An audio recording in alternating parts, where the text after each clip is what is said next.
ఖండించాల్సిన అవసరం మీకు ఉంది. సో ఖండించవచ్చు మీరు, లేదంటే మీరు చట్టపరమైన చర్యలు పోలీస్ కేసు పెడతారు, ఇంకోటి పెడతారు. సో ఆ విధంగా కూడా మీరు లీగల్ యాక్షన్ తీసుకోవచ్చు.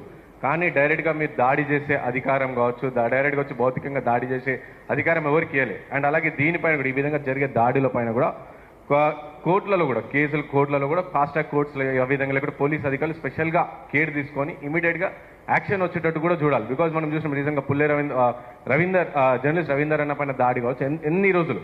సో ఆగస్టు 15 మనం ఇండిపెండెన్స్ డే సెలబ్రేట్ చేసుకున్నాం. ఆగస్టు 16th or 17th పైన ఆయన పైన దాడి జరిగింది. అండ్ అలాగే మనం నిన్న 24th ఆ టైంలో అంటే ఆల్మోస్ట్ 1 week అయినా సరే ఎవరు కూడా మాట్లాడలేదు దానిపైన.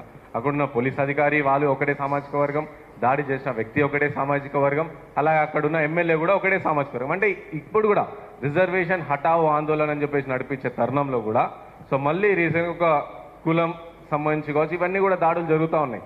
అండ్ ఈ దాడి జరిగినాక కూడా ఆల్మోస్ట్ 1 week అయిన తర్వాత కూడా సామాజిక వర్గం అంటారు పెద్దన్న ఆ అన్నయ్య నా కులానికి ఆ అన్నయ్య అని చెప్పి చెప్తారు. సో వాళ్ళన్నా మాట్లాడాలి కదా అట్లీస్ట్.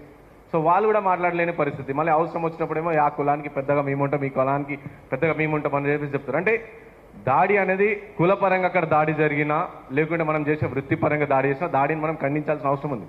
అండ్ అలాగే మరోసారి స్ట్రాంగ్గా నేను ఏం చెప్తున్నా అంటే ఇది జర్నలిస్ట్ పైన దాడి కాదు, కంప్లీట్గా జర్నలిజం పైన దాడి. కాబట్టి ఈరోజు మనం మాట్లాడుతున్నాం, రేపు ఇంకోల పైన ఆల్రెడీ గతంలో ఇక్కడ కూర్చున్న చాలా మంది పైన కూడా దాడులు జరిగి ఉన్నాయి.